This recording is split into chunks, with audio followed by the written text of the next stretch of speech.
Hello and a very warm welcome to our 19th Democracy Talk. I ask all of you to turn on your cameras if you want to. And I'm very happy to introduce to you Timothy Murphy.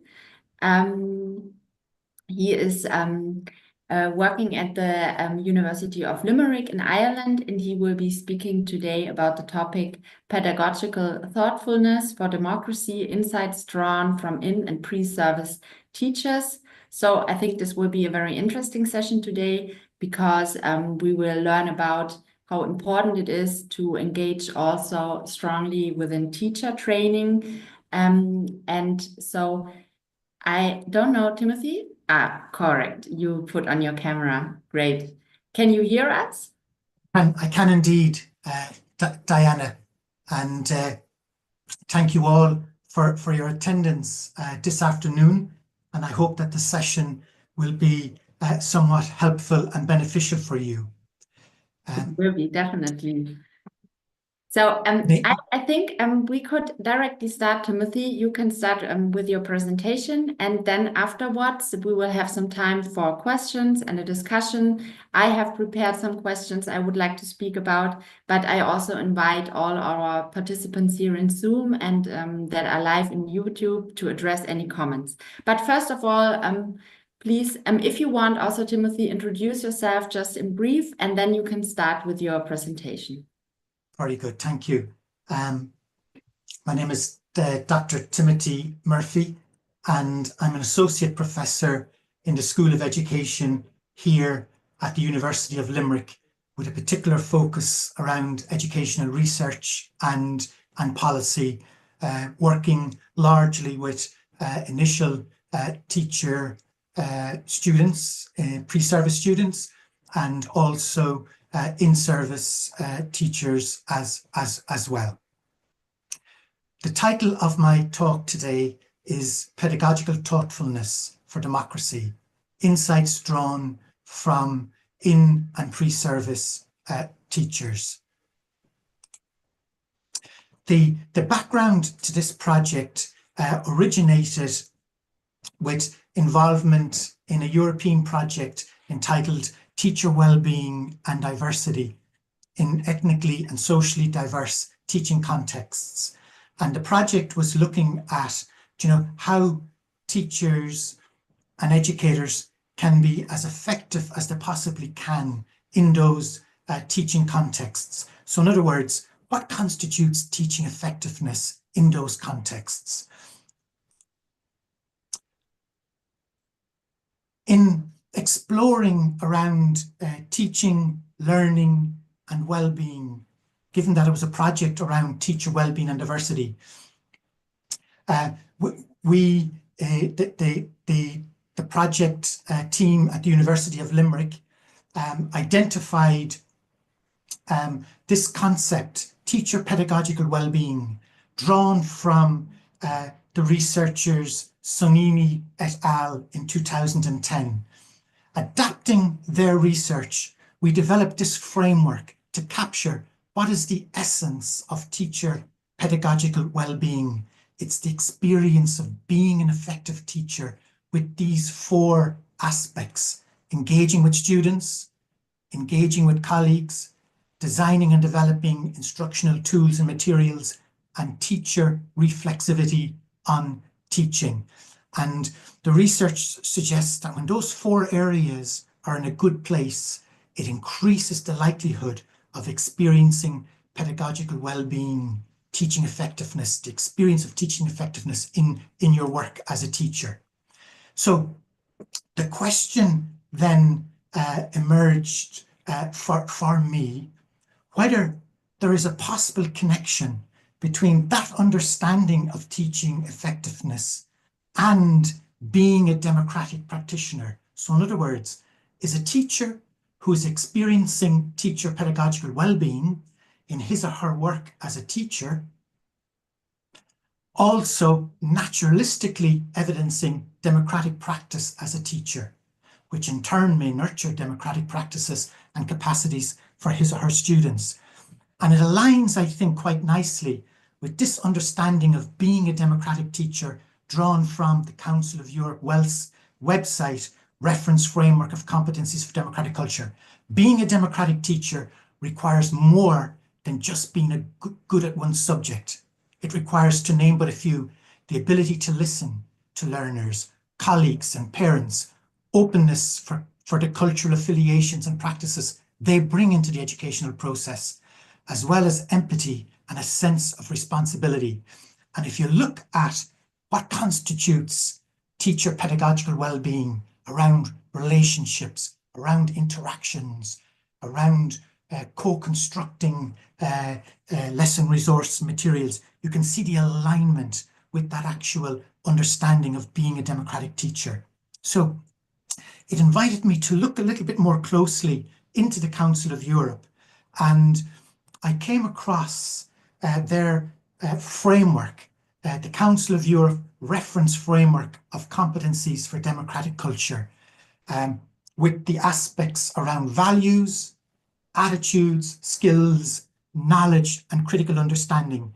And the Council of Europe's research and work suggests that when those competencies are embedded as part of the learning process, the learning experience, it actually embeds critical dimensions essential for democratic practice and developing democratic citizens and persons.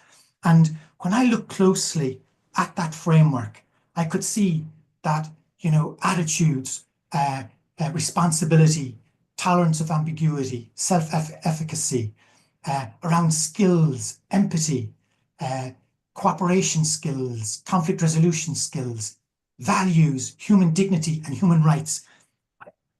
It emerged for me that there was a correspondence or a connection to the teacher pedagogical well-being framework that I just introduced. So I brought the two frameworks together. So there's the teacher pedagogical well-being combined with the reference framework of competencies for democratic culture, and I came up with democratic pedagogy or democratic teaching for pedagogical well-being. And you can see there the aspects of teacher pedagogical well-being: interactions with students, engaging with colleagues, designing and developing lesson materials and resources. But what you also see is how those aspects actually enfold or actually intersect with the competencies developed by the European Council essential for democratic culture. So you can see under interactions with students, for example, it hits on the values aspect of the European Council framework. It hits on the skills aspect, skills of listening and observing, essential for interacting with students, openness to cultural otherness and attitude from the European competency framework. So it emerged from me then, the question emerges, if a teacher engages his or her students, his or her classes, conscious and aware that he or she is also embedding essential skills for democratic culture, is that a way to actually be as a democratic practitioner out in the teaching world, so to speak? And fortunately, I had the opportunity over a year to engage with a disadvantaged school here in Limerick. And we titled the project Understanding Our Classroom Practice as a Site for Living Democratic Practice. And to give you a little flavour of some of the emergent findings from that study, what was really interesting initially, the teachers, 3 teachers, a maths teacher, a business teacher, and a home economics teacher, they did a baseline survey with their classes just to find out where the students were with respect to their understanding of democracy. And what was really interesting was, teacher 2, for example, said, "What do you mean?" Said to the students, "What's your understanding of democracy?" And one of the students' responses back was, "What do you mean democracy in the classroom? What are you talking about? What does that mean?" And what was what was interesting is that the students initially identified democracy as something external. They didn't make that connection that it can actually be part of the fabric of their life world in the school. And teacher one, for example, noted this response. Half of them said, I don't know. I don't really know what you're talking about. And then some of them came out with ideas around government, democracy, parliament, leaders, human rights. These words came up, but that was a very specific cohort that came up with those responses. And then the teachers themselves, when they were probed as to, what's their understanding of democracy? Now, admittedly, this understanding is coming after they engaged with the project for 10, 12 months. But teacher one said, so in my estimation, it's about communication between students, the ability to express your thoughts and your beliefs in a manner that's collaborative. And teacher three, I think of relationships, I think of respect, I think of understanding, And that understanding grew with those teachers as they worked with the process over the course of about a year. And what was really interesting then, in terms of what I referred to as spreading the message, my initial assumption was that those 20 competencies identified by the European Council could actually be embedded quite naturalistically, just in the way teachers are as teachers. And this response kind of captures that. But there's another element or aspect to the response that's really interesting. And I flagged it up there as tension number one. This teacher said, I think, as we showed, there are very specific things that students see, hear, and say, oh, that's democracy. But this teacher said, it's not just that. What's happening in your classroom, that idea of being able to hear other points of view and different points of view and being able to communicate with people, for them to understand that, I think it's certainly part of the process. So these teachers, it took a while, but they felt over the course of the year that the students began to twig, the penny dropped, that actually how they interact and engage with their teachers, how they interact and engage with their fellow students, that's a really important dimension of building democratic capacity. I just don't have a better understanding of what we're talking about. This is the teacher, have an understanding of where it fits in and why. But then this teacher said that you have to be quite explicit, and the students need to be they need to be informed about which skill may actually be a focus of that particular class, be it cooperation, be it listening, be it openness to cultural diversity, that almost as part of the learning intentions at the start of the class, they felt that it was really important to progress that life world understanding of democracy, that they needed to be explicit. So one of the teachers then captures the tension, says, can make this happen and make this happen within the school without putting new things, without having a democratic classroom day, that we can make this happen when teacher two and the team start working on active learning, that they will automatically be embedding democratic practice. So that captures the implicit way that this can be progressed. But then another teacher was quite strong in that it needs to be explicit. And I suppose this is teacher three. That's my hope for this project, that we're doing at the moment. We'll be bringing in active learning methodologies, but we're bringing in these active learning methodologies. We're not just saying, okay, let's do this. I don't know, whatever, think, pink, share, or some sort of active methodology. On top of that, you're telling them, you're trying to encourage the students to understand why we're doing it, what particular skill may be introduced through that active methodology in engagement. So I'd like to invite you, when we come to think about some of the points that I raised, the tension between naturalistically evidencing democratic practice in one's work as a teacher and the need to be explicit in terms of specifying which of those 20 competencies or combination of those 20 competencies may actually be the focus of our actual class engagement today. So that's something I'd like you to reflect on. And then the other little point I'd like you to think about as well, you know, teacher pedagogical well-being, that experience of being an effective teacher, then being a democratic teacher, embedding those dimensions in terms of engaging with students, with colleagues, in how we go about designing and developing lesson materials and resources. But all teaching contexts, as you're well aware, are not the same.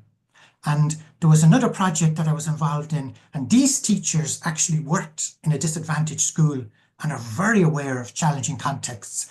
But this particular little piece of data that I'm going to introduce you to came from a North-South project, whereas I was exploring and engaging the teachers around, you know, the experience of being an effective teacher in those contexts. And this is what the teacher said, and I think it has implications for our work. This teacher says, "I'm just thinking of a friend of mine, is a teacher. She's teaching in a very disadvantaged school, and she puts in so much work, and where you will never see the results. The very odd time you will get kids who will do really well. But for the work they put in, you're never going to see, like, you know, 5 A's in a class and the rest were B's, whatever. Whereas you could get that in a different school, because the kids you have in front of you, I think, could be, and that could be extremely demoralizing for your experience of being an effective teacher, for your experience of pedagogical well-being, for your experience of being that democratic teacher for pedagogical well-being, and any thoughts or reflections that you may have about how it may be possible to open up classroom teaching contexts that are very disadvantaged, and how can we still get in those competencies for democratic culture.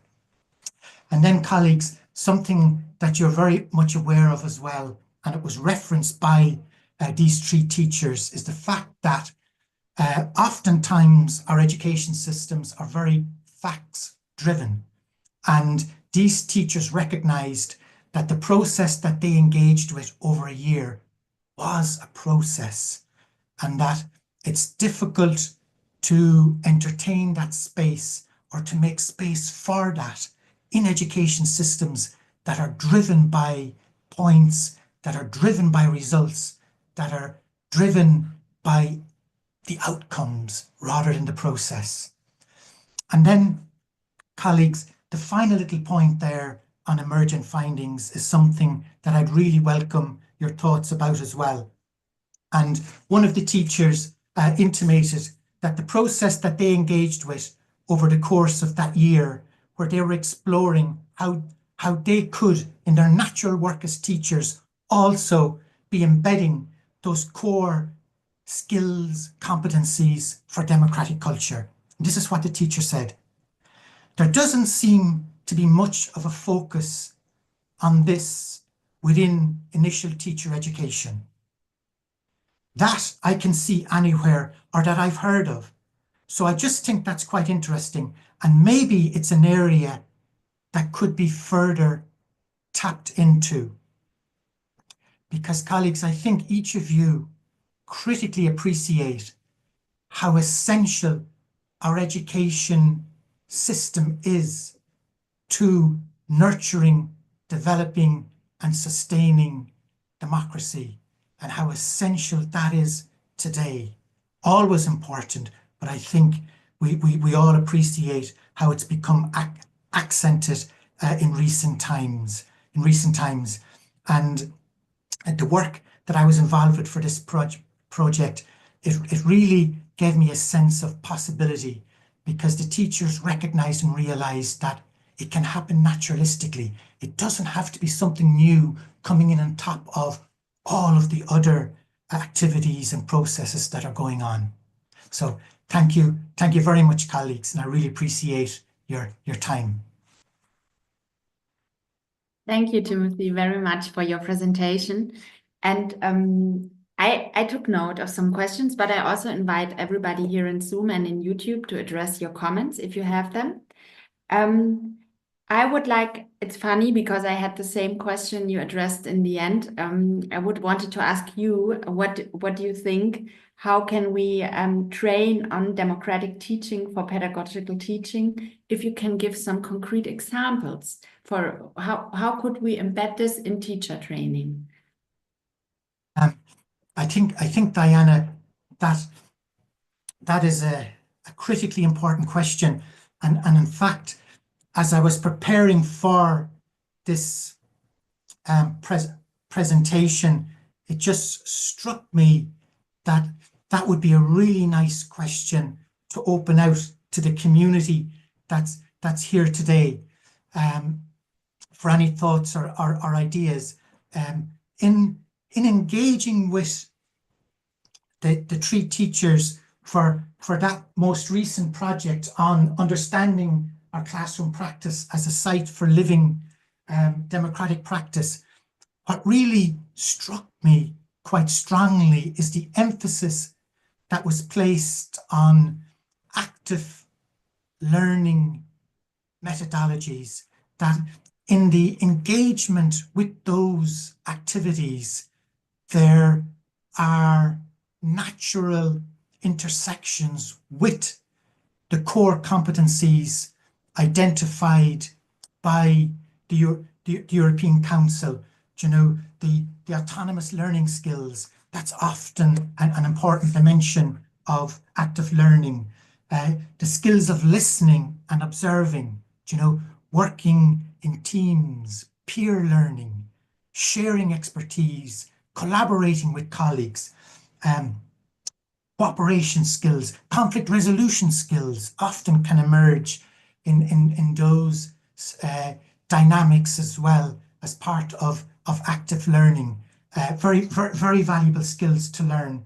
Valuing cultural diversity and the different perspectives that learners from different regions and parts of the world can bring to those active learning scenarios. So, you know, it's interesting. I'm mentioning that as a possibility for teacher education programs, And in Ireland, for example, we're right at the cusp of significant change, especially at the senior level.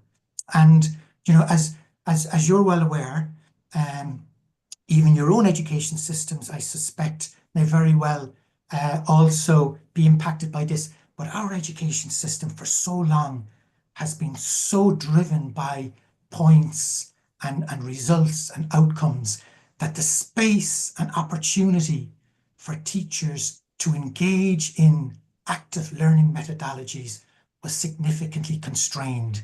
Now there's a shift and a whole new dynamic is around project-oriented learning, students learning together, students learning life skills. So that augurs, I think, positively for dynamics that can be opened up as part of teacher training and really preparing our graduates to step into those active learning sites and possibilities and really, if you like, being aware of their potential for actually intersecting with those competencies for democratic culture that the Council of Europe recognised. So I think, Diana, active opportunities for bringing in active learning methodologies could be an important way to actually move the process forward positively. That's just an idea that I have, but I'd very much welcome any thoughts or ideas from any colleagues. Yes, I see. Georges, you would like to comment on this? Thank you, Diana, and many thanks to our speaker and his passion about this. I understand that democratic practice for you, for me, when I hear what you are saying and the elements that constitute it, it's just about the teacher practicing some ethical values, decent values of behavior, and really paying attention to a rounded education of the student and not just the specialization of, let's say, mathematics or whatever. And that, I suppose, you mean it not only for the civics teachers, but perhaps for all teachers, right? Irrespective of specialization or subject. But is that democratic, or it's that decent social behavior training through the teacher's own proper social behavior, which is nothing less? I think it's not that I mean to undervalue it, but democratic also perhaps has an additional element of a polity and an organization and running, managing the commons.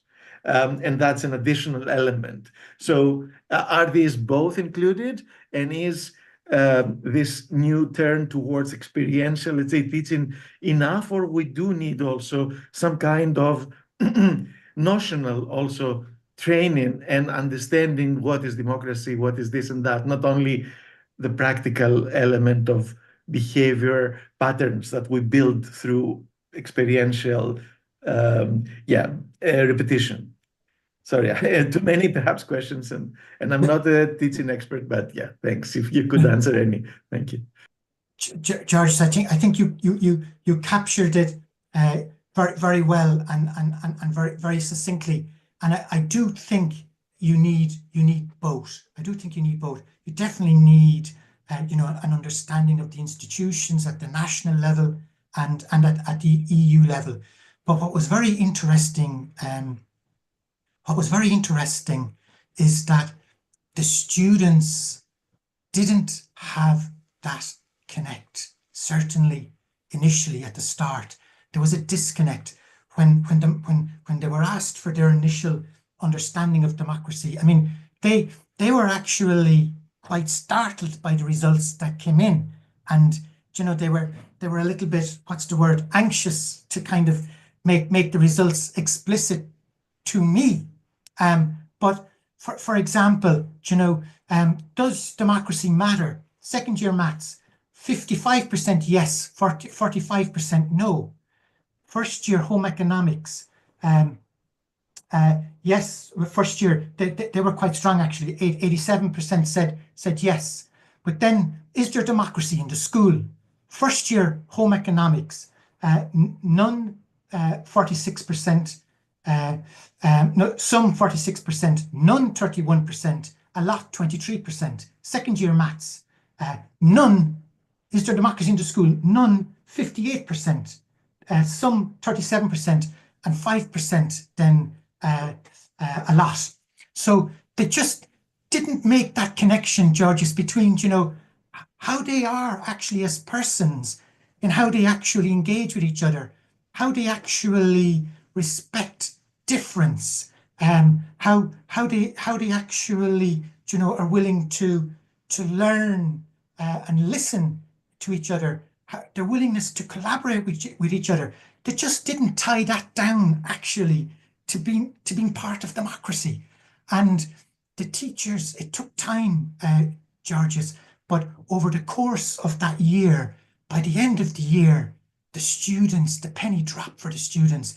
And one of the teachers, the data from the home economics teacher, she said actually that it had a positive impact on classroom management. So for example, with seating, friends would often want to sit with each other for the group work.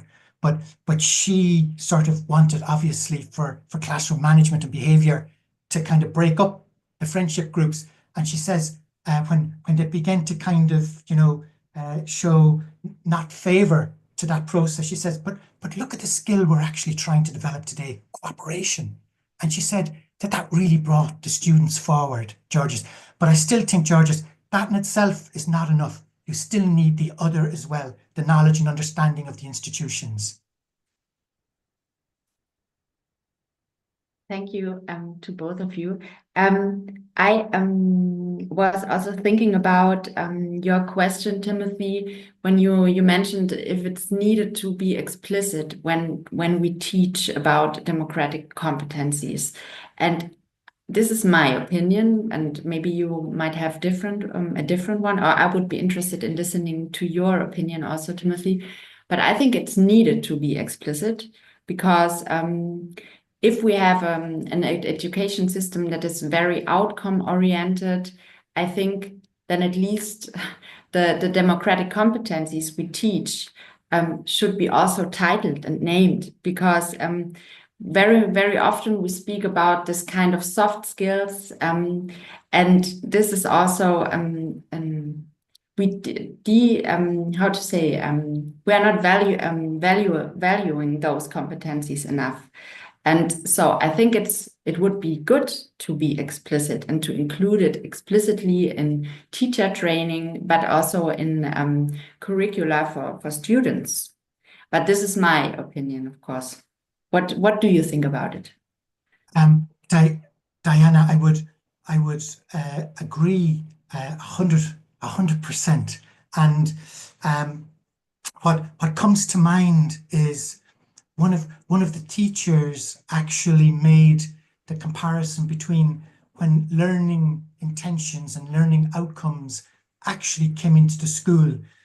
Each and every teacher was required to actually commence the class with those learning objectives, and that was a new way of actually, beginning the class.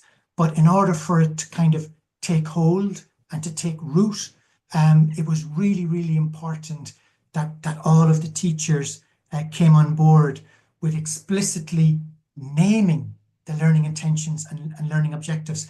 And that particular teacher said something very similar to you, Diana.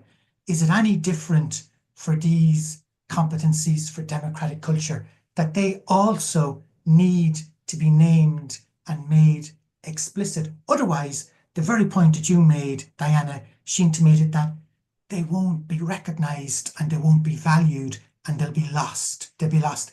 And the teachers collectively actually spoke about the value of a diagram that actually represented the competencies, so that whenever there's kind of a connection or an engagement with the competency or skill in the course of the class, reference could be made back to that to the diagram. But also they were quite strong in explicitly naming it as part of almost the learning intentions of the class, Diana. So I think, and yes, our education system, it is very much driven that way, that if it's not named, if it's not made explicit, that then it's not really valued. I totally agree.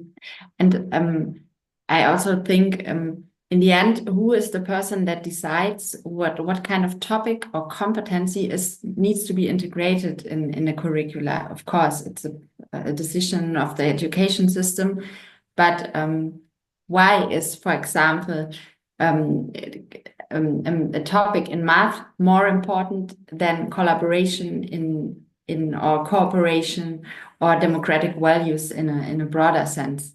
This is a thing that I'm always wondering about. But I think this is a topic that is related to the societies we are living in and the values that the society is living also.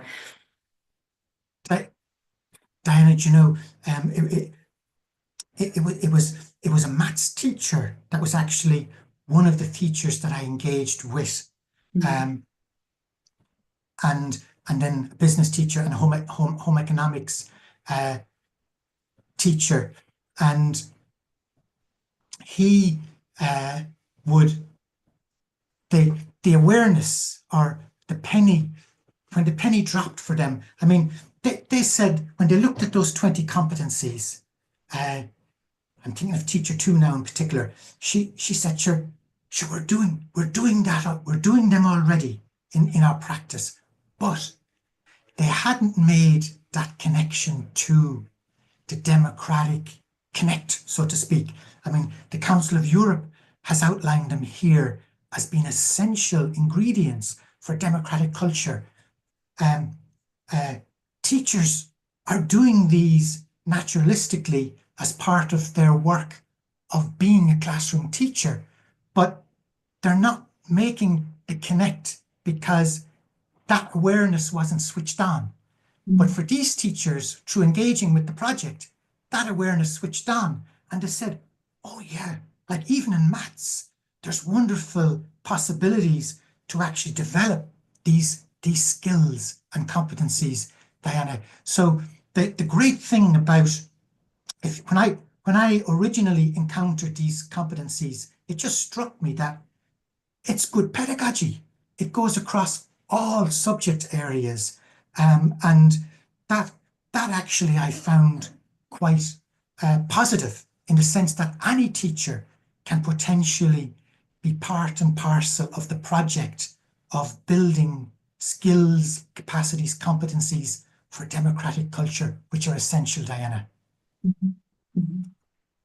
Thank you very much. So, Georges, please.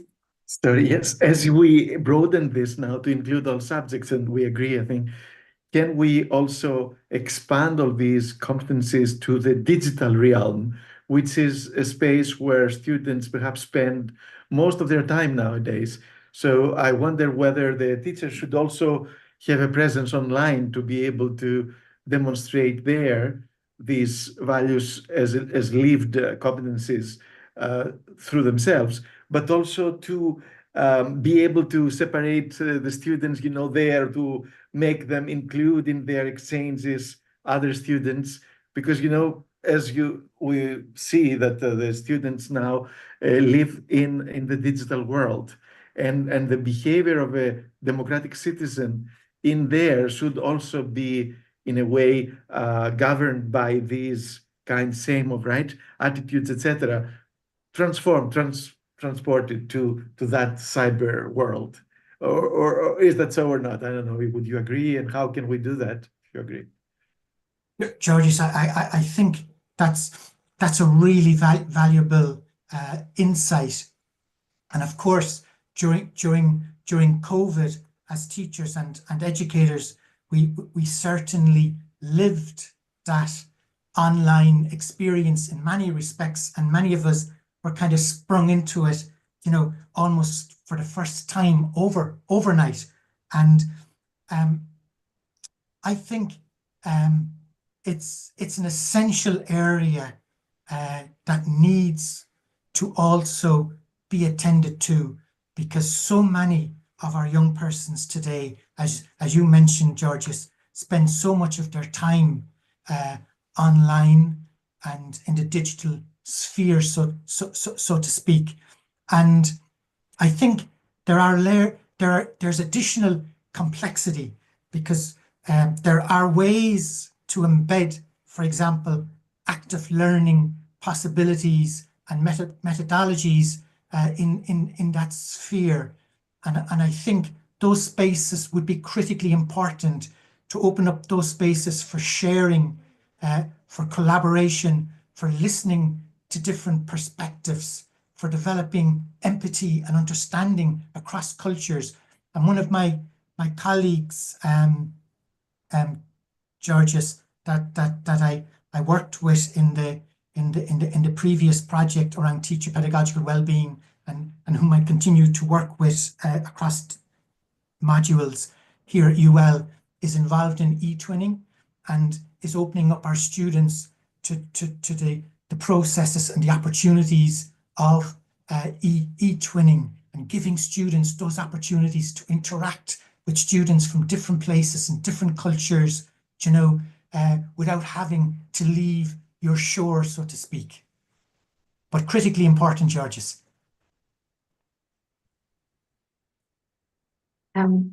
So, Timothy, I would like to address maybe my last question now. And we already spoke a little bit about it, but okay, I just say it. How can we train teachers to become more democratic, while at the same time balancing the demands of our current fast-pacing society and a competitive society? And what I mean is, we on one side, this approach, I think we really need to work on it to include democratic education in schools. But at the same time, we're living in a society and also in education systems where teachers are overwhelmed with work, where the curricula are already very full. They have very big classrooms, many students. So how can we balance this? I think that was one of my points for consideration, Diana, that tension between facts-driven and being more process-oriented as a teacher in our education system.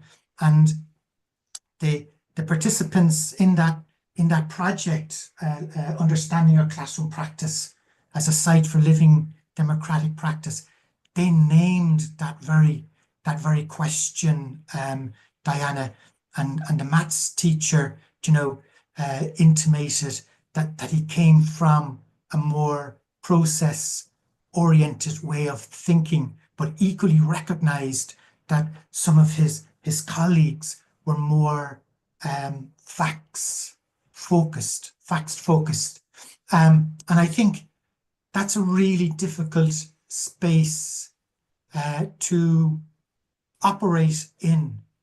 And I don't think it's a troubling question. I don't think there's an easy answer to that, Diana.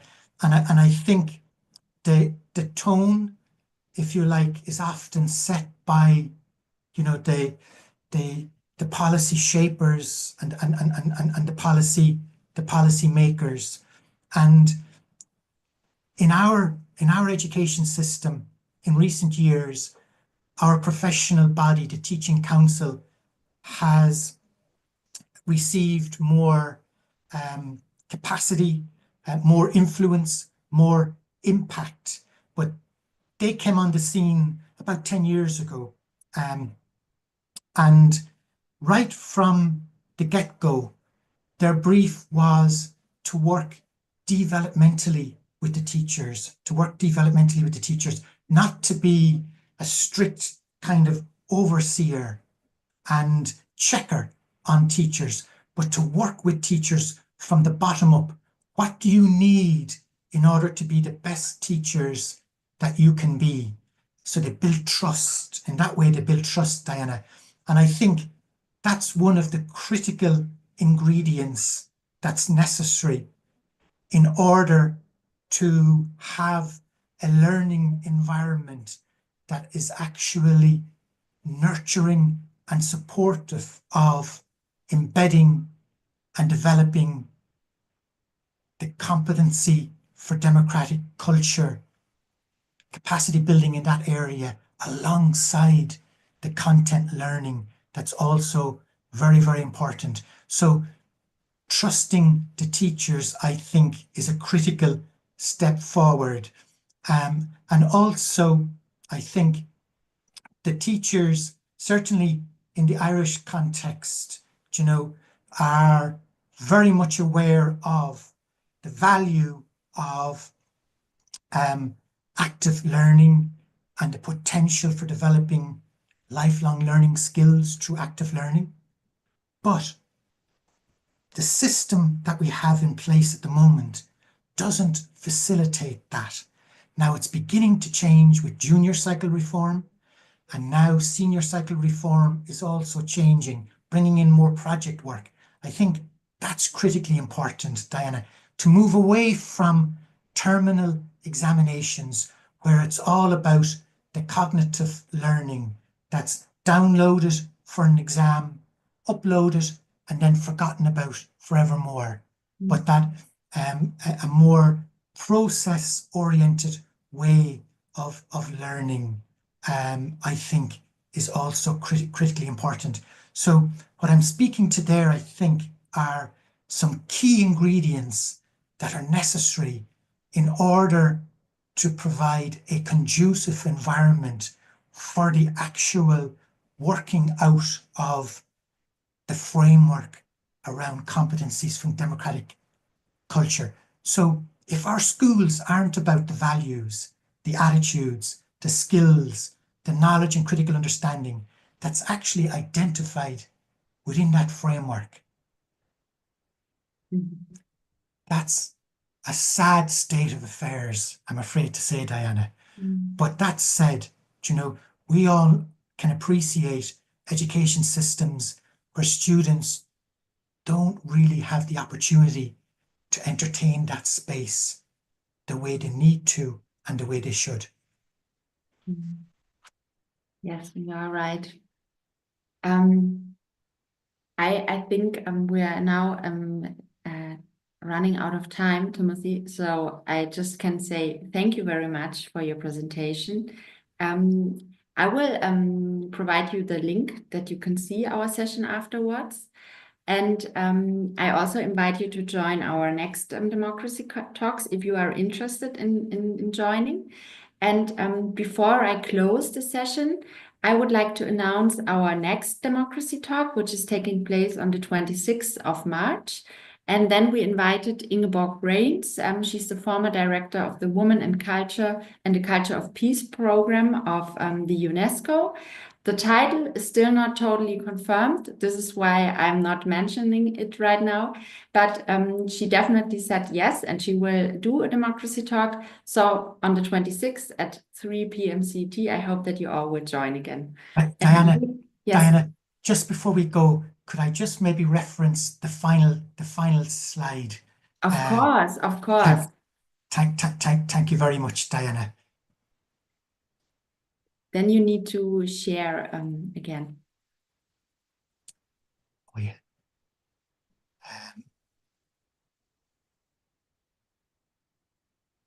Well, I can speak to it, Diana, and it's in the slides in any event. But there's a forthcoming publication on teacher education for democracy, research, policy, and practice, which is going to connect with the thoughts, the ideas, the discussion that we had to date, and all going well, that's scheduled for 2026. And if there are any colleagues, you know, especially from our European continental neighbours and colleagues, if you have any research, or if you have anything that you'd like to get out into the public domain that you think would intersect with what we considered here today, we'd very much welcome to hear from you. Thank you, Diana. Thank you, Timothy, very much. Let me just see if I can share for a moment my screen so that I can share your last slide.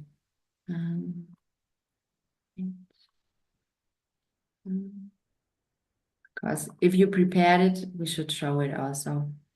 Okay.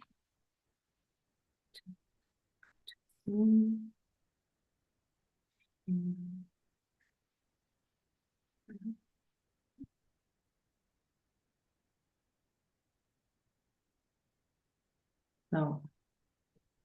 Thank you, Diana. Number 9, I think, Diana, the very last. Yes, that's yes. it.